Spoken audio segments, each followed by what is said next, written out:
دوستوں یہ اس دور کی کہانی ہے کہ جب اسلامک ہسٹری کی سب سے بڑی سلطنت یعنی سلطنت عثمانیہ کو ختم کر دیا گیا تھا، اور سلطنت کو ختم کرنے کے بعد ان کے آخری وارثوں کو بھی ترکی سے باہر نکال دیا گیا تھا۔ عثمانی خاندان کی کسی فیملی کو فرانس تو کسی فیملی کو برٹین تو کسی فیملی کو اسپین تو کسی فیملی کو مصر بھیجا گیا تھا۔ جدید ترکی کے فاؤنڈر یعنی مصطفیٰ کمال اتا ترک نے سلطنت عثمانیہ کے آخری سلطان یعنی سلطان عبد المجید کو بھی ان کی پوری ہی فیملی کے ساتھ فرانس بھیج دیا تھا۔ اب ایسی حالت میں پوری ہی عثمانی خاندان کا جو کنیکشن تھا، جنہیں الگ الگ جگہ بھیج دیا گیا تھا، وہ آپس میں کنیکشن ٹوٹ گیا تھا، اور ہر ایک فیملی کی مالی حالت بھی خراب ہوتی جا رہی تھی۔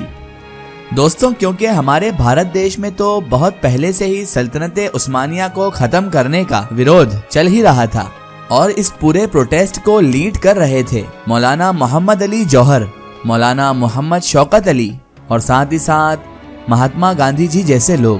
ان سبھی لوگوں کی یہی مانگ تھی کہ سلطنت عثمانیہ کو دوبارہ سے قائم کیا جائے، لیکن بدقسمتی سے ان لوگوں کی یہ ساری کوششیں ناکام رہی تھی۔ لیکن دوستو جب 1924 میں سلطنت عثمانیہ کے آخری سلطان یعنی سلطان عبد المجید کو جب ان کے ہی ملک سے نکال دیا گیا اور انہیں ان کی پوری فیملی کے ساتھ فرانس روانہ کر دیا گیا، تو فرانس میں پہنچ کر ان کی مالی حالات بہت زیادہ کمزور ہو گئی تھی، جس کی وجہ سے وہ اور ان کی پوری فیملی حد سے زیادہ پریشان رہنے لگے تھے۔ عثمانی سلطنت کے آخری سلطان کی یہ حالت دیکھ کر بھارت میں موجود مولانا محمد شوکت علی بہت زیادہ پریشان ہوئے۔ اب کیونکہ مولانا محمد شوکت علی تو پہلے سے ہی عثمانی سلطنت کے سپورٹ میں بھارت میں بہت زیادہ پردرشن کر چکے تھے، آندولن بھی کر چکے تھے، تو انہوں نے فوراً عثمانی سلطنت کے آخری سلطان یعنی سلطان عبد المجید کو لے کر حیدرآباد کے نظام میر عثمان علی خان سے بات کر لی، اور میر عثمان علی خان سے یہ بات کی کہ آپ کو چاہیے کہ آپ فوراً عثمانی سلطنت کے آخری سلطان کی ہر طرح سے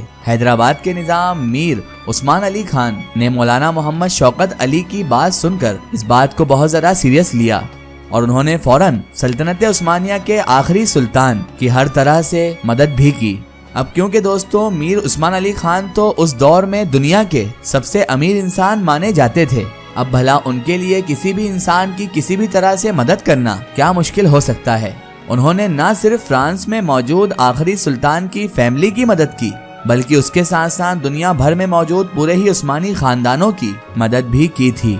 خاندان کی ہر ایک فیملی کی مہینے پر الگ الگ وظیفہ بھی مقرر کر دیا تھا، یعنی ہر ماہ ان سب خاندانوں کے پاس الگ الگ قسطیں پہنچ جایا کرتی تھی، جس سے ان کا گزر بسر اچھی طرح سے ہو سکے، جن میں سے سب سے زیادہ وظیفہ یعنی سب سے زیادہ رقم سلطنت کے آخری سلطان یعنی کہ سلطان عبد المجید کے لیے مقرر کیا گیا تھا، اور اس طریقے سے حیدرآباد کے نظام اور عثمانی خاندان کے بیچ تعلقات بھی بڑھتے چلے گئے تھے، ان کے بیچ اب ان کے سمبند بڑھتے جا رہے تھے۔ دوستوں عثمانی سلطنت کے آخری سلطان کی صرف 2 ہی اولادیں تھیں، جن میں سے ان کے ایک بیٹے کا نام شہزادہ عمر فاروق تھا، اور ایک ان کی بیٹی تھی جس کا نام در شہوار تھا۔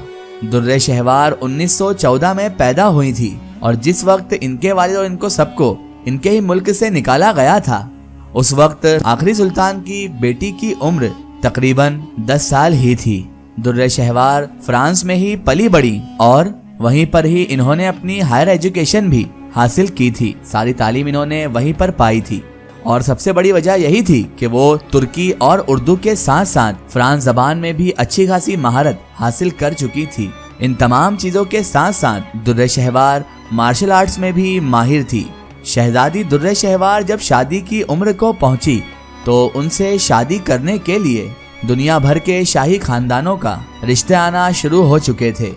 بتایا جاتا ہے کہ سلطان عبد المجید کے پاس مصر کے بادشاہ کے بیٹے اور ایران کے جو شہزادے تھے اس وقت کے، ان کا بھی رشتہ ان کے پاس آیا تھا، لیکن سلطان عبد المجید نے یہ دونوں رشتے ہی منع کر دیے تھے۔ ایسے حالات میں بھی مولانا محمد شوکت علی نے حیدرآباد کے نظام یعنی میر عثمان علی خان صاحب سے بات کی، اور انہیں یہ مشورہ بھی دیا کہ آپ اپنے بیٹے یعنی اعظم جھا کے لیے سلطان عبد المجید سے ان کی بیٹی کا ہاتھ مانگ لیں۔ لہذا پھر میر عثمان علی خان صاحب نے بھی ایسا ہی کیا۔ اب بھلا سلطان عبد المجید بھی اس انسان کو اس رشتے کے لیے کیسے منع کر سکتے تھے کہ جس انسان نے ہر مشکل وقت میں ان کا ساتھ دیا تھا، لہٰذا پھر شہزادی در شہوار کا رشتہ حیدرآباد کے نظام میر عثمان علی خان کے بیٹے یعنی اعظم جہاں کے ساتھ طے ہو گیا تھا اور آخرکار 12 نومبر 1931 کو ان دونوں کا نکاح ایک سادہ سی محفل میں کرا دیا گیا تھا۔ اعظم جہاں اور شہزادی در شہوار کا نکاح مولانا محمد شوکت علی صاحب نے ہی پڑھایا تھا۔ بتایا جاتا ہے کہ اس نکاح میں جو مخصوص نکاح ہوا تھا اس میں چند لوگ ہی موجود تھے، جن میں سے کچھ حیدرآباد کے تھے تو کچھ ترکی کے لوگ شامل تھے۔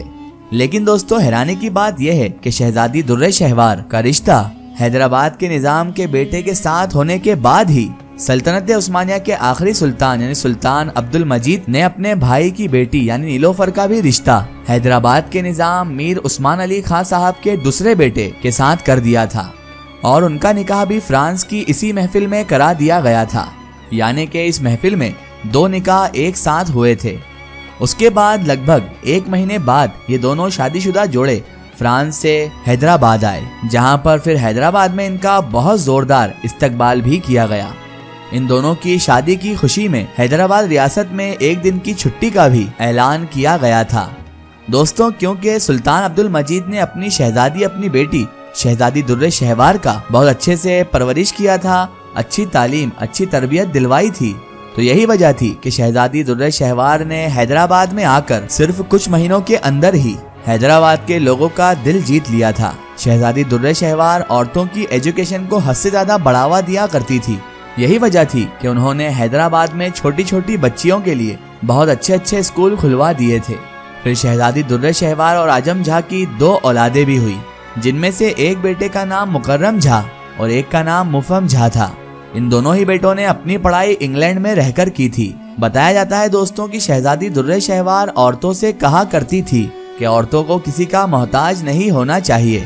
انہیں خود اپنے پاؤں پر کھڑا ہونا سیکھنا چاہیے، اپنے بل بوتے پر ہر کام کرنا سیکھنا چاہیے۔ شہزادی در شہوار نے حیدرآباد میں لڑکیوں کے لیے ایک بہت اچھا اور بہت بڑا کالج بھی کھلوایا تھا، جس کا نام باغ جہاں آرا کالج تھا۔ دوستو آج بھی حیدرآباد شہر میں ان کے نام سے ایک ہاسپٹل موجود ہے جو خود انہوں نے ہی قائم کیا تھا۔ حیدرآباد کے سب سے مشہور ہاسپٹل میں سے ایک ہاسپٹل یعنی عثمانیہ ہاسپٹل کی بنیاد بھی شہزادی در شہوار نے ہی رکھی تھی۔ اس کے علاوہ انہوں نے خاص بچوں کے لیے در شہوار چلڈرن ہاسپٹل بھی کھلایا تھا۔